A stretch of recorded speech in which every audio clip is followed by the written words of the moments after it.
Damn. I guess you caught me on a fucking a motivated day. But since we're just going over hand reading and all this stuff, I figured I'd have to show you some hands. I've been getting some decent feedback from you guys. I like it. I like it.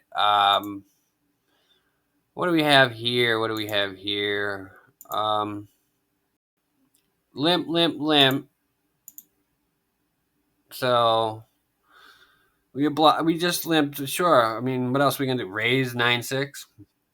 All right. We have uh nice trips here, right? That's beautiful. And one of the limpers decides to bet. Now, I mean, I don't know what he's betting, man. He could just have like small pocket pairs, like fours, fives, sixes, maybe sevens. I don't know what they're limping. Limping ranges are very, very wide, so you got to be a little bit careful. We do put in a raise here. We put the raise in because we think we have the best hand right now. I really think that. So, and this guy jammed. So basically, we could win a juicy pot, or he's going to handicap us down to what, like 40,000. And like I said, guys, I mean, to me, it's weird to play pocket threes like this because you have the nuts. So like when you just call and try to get more money and the turn because you have it, you have the nuts. It could be another that last nine, maybe some sort of nine. Like I said, it's a limping range, so I would say ace nine, king nine, and queen nine, but it could be any nine. Or it could be my fan favorite guys where I tell you they love to go in with flush draws, right? Flush draws are like low stakes. They like, whoa, let's get high, baby. I got a flush draw, man. Let's go. Let's go with it. And I don't know. That's usually what it is, but I feel pretty good. Not the greatest turn card, but it's not a high card. It doesn't matter. We have trips, so we definitely are going to win nothing because I do tell you they absolutely love their draws. And congratulations, sir. You definitely buckled me to 40,000. And yeah, so that's the micro stakes, man. Let's go over another hand, dude. What is this? I think next time we're gonna put like black things so you can't tell, and then we're gonna do like hand reveals. I think that's next. Am I the initial opener? Yes, because we're what, six-handed, 9-8. Looks good to me. Call from the small blind. Love it. Call from the big blind. But we have a hand that can play multi-way. Again, I just don't think anybody has pocket tens here. I do think somebody with three better pocket tens isolate. It's a much better hand heads up than to be playing multi-way. I mean, you can play multi-way. It's just smarter to play tens heads up. Tens is a very strong hand. Maybe someone could have a five, but it's very unlikely. We decide to check here. I just didn't think I could do anything here yet, but since we did pick up this jack, now we are open ended. Now this guy's betting. I think he's just honestly. I just think he's betting like ace high card, ace queen, ace seven, ace eight suited. Something like that. That's what I put him on, man. Just didn't feel like it was a jack. Didn't I don't know. I don't know. Sometimes I guess you'll get gut feelings. You get this guy to fold, and yeah, I think we had a plan to try to take this on the river. We called. We could. I mean, could possibly raise. To be honest, I think raising here is probably the better move. I think he's just fucking doing this with bullshit. And if you raise, you put tons of pressure on him. Plus, you still have like outs to hit the nuts. Because, like I said, pocket tens nobody has. It would have been three bet. Learning to hand read. Jack comes off, and we block Jack nine and stuff like that. I kind of like that. So he checks. He doesn't.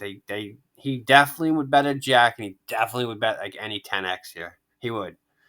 So we know this, and we know we can't win with nine high. So we're gonna bluff. Sometimes you have to bluff. Sometimes you're gonna get a mandatory bluff hand, and it's not gonna feel great. You're not gonna want to do it. Your hand's gonna go the opposite way. No, let's just call. I mean, check it down, dude. Just go for it. The worst that he's gonna call, and he has a jack, and you look stupid. No, you don't look stupid. to me, the people that bluff are the scariest because I'm like, oh, they're actually capable of bluffing that. You know what I mean? Like, and turn a hand that is a good hand into a bluff like this. So yeah, don't be embarrassed if you get caught bluffing, man. The worst is like now people just know that you can bluff, and when you do have a good value hand, they think you're bluffing. You're gonna scorch them for some nice chipperoonies. Oh man, I love this stuff. Is this some bet folds? Because this was like, all right, deeper in tournaments. Open the ace queen. This guy was an 8. I remember. I like just looked him up. I had the HUD. An 8 and 8 out of 55 hands, and never 3-bet once. Oh no, this ain't it. There's another one. This goes 3 ways, and we fired a C bet. And to be honest, I think this is a pure check. We should probably just check this. I mean, again, this guy, he's raising most likely a king. I don't, again, pocket sevens, no need for protection, no need to raise. He would just call. We're hand reading. Pocket sevens, definitely. I just think this is a king or a flush draw because I just know the micro stakes. They don't normally turn open ended, or if it's not open ended, don't worry about that. But I'm just saying this, it's most likely that.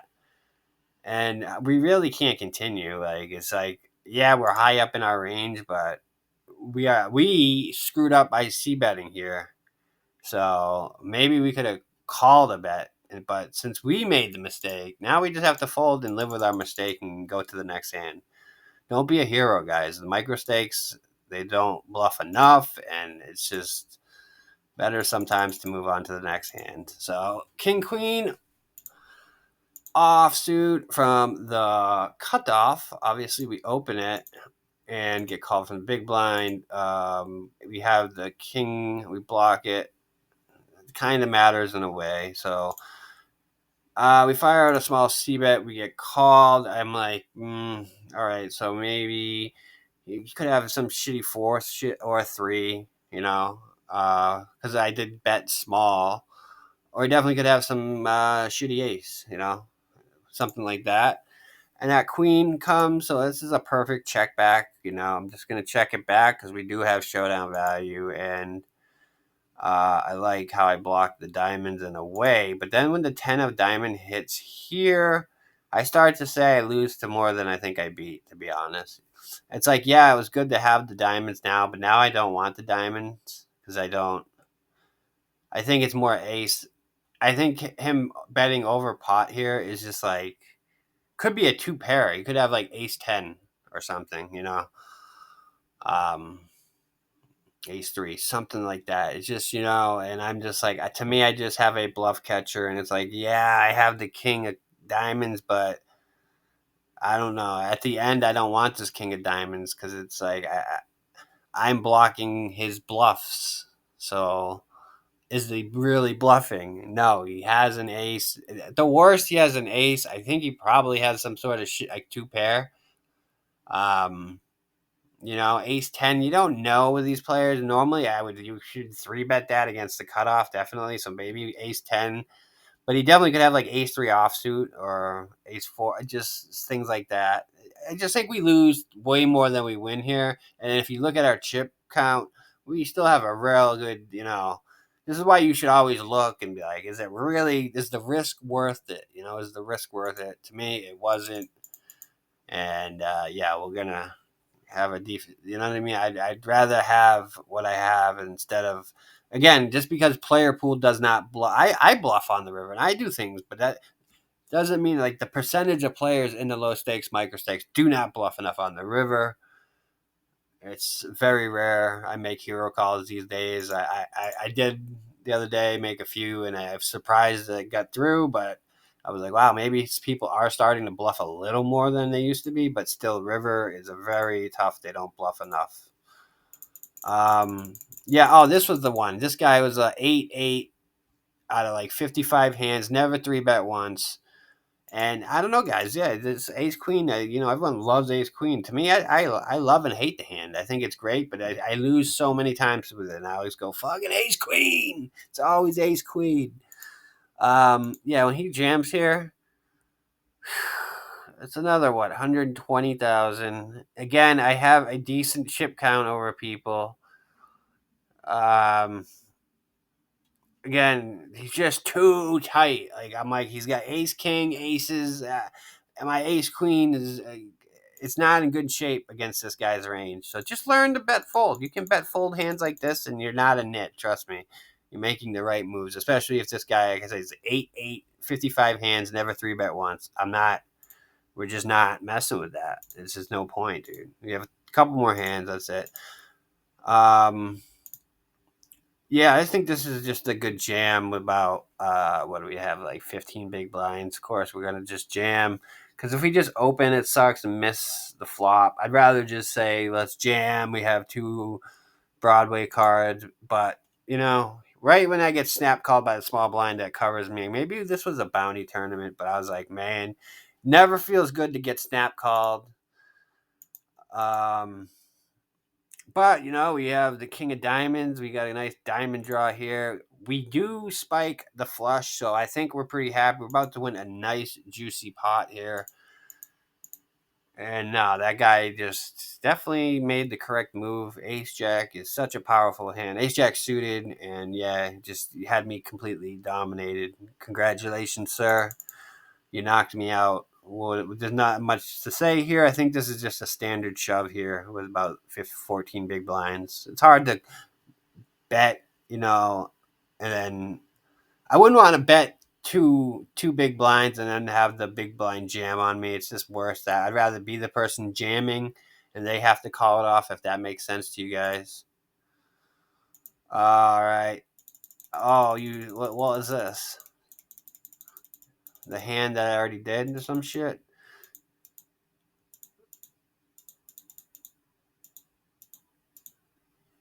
Oh, I did this hand. There's no need for that. And I don't even think there's a need for this.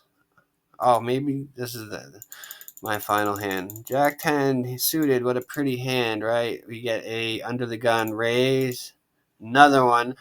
Literally, I mean, honest, I'm thinking, looking at this hand here, you could squeeze this hand. You could squeeze this hand. Probably get him to fold, him to call. And then he'd have more ace and king X. And then you'd probably be live with your jack and your 10. Or, I mean, it's not horrible to call because this hand can play well multi-way and you have position. But then again, that's why I'm saying maybe I'm on the fence. You can go either way on this. I'm not going to say right, wrong, but we do like this. I mean, we have a flush draw, two overcards, to be honest. So, oh, we didn't raise. I'm surprised. Normally, I think I would raise this to like 7, but I guess it's probably better to play as a call. But it's like, what are you calling with, and what are you betting with? This is hard. Like ace king or something probably would bet. Aces, kings, all that shit would bet too, and obviously he doesn't have aces, kings, queens, jacks. So it's weird. What does he have? What is a 7? He could have some weird 7x. He did fold. So now a king comes. That definitely favors him. I mean, he should have some king x. Yeah, he's betting. So to me, I think he was betting like ace king or something, and he just fell right into that king. But you shouldn't just put somebody on one hand. But he did bet once into what, one, two, three, four, three people. Betting again into two people. To be honest, this is getting kind of close because if I call this, the pot's going to be like 28,000 and I'm going to have like 40 behind, and we're just hoping to hit a draw. So this kind of is close to almost a fold here, to be honest with you. I can't remember what stage of the tournament this would be in, but don't chase draws. I always try to tell my people this. Don't do it. Don't do it. Did I do it? I did it. Oh, man. I'm not perfect, guys. I like to show my flaws. So 7 hits, complete brick Bruni. We're not feeling great. This guy's bet 3 times. Who knows, man? Like, if I even hit my flush, if it would have been good. This guy could have. I don't know. Actually, 7s and 5s. Is he just betting? Is he just betting ace high here now? I don't think so. I don't think so, dude. The way micro stakes to do a triple barrel bluff into 4 people. You know what I mean? Fire 3 times in a row. I see it very rarely. So if you did bluff, sir, more kudos to you, because again, 2% of the people do that in micro stakes. So yeah, hopefully some of these hands help you guys. I'm just trying to help, man. My life's been crazy, and I'm just older now. I want to give back. I want to help people, and I like the comments. There's a lot of smart people out there, especially that somehow watching my channel, dude. There's a lot of intelligent people leaving some nice comments. So thank you for supporting me. On to the next video, boys. Just another day.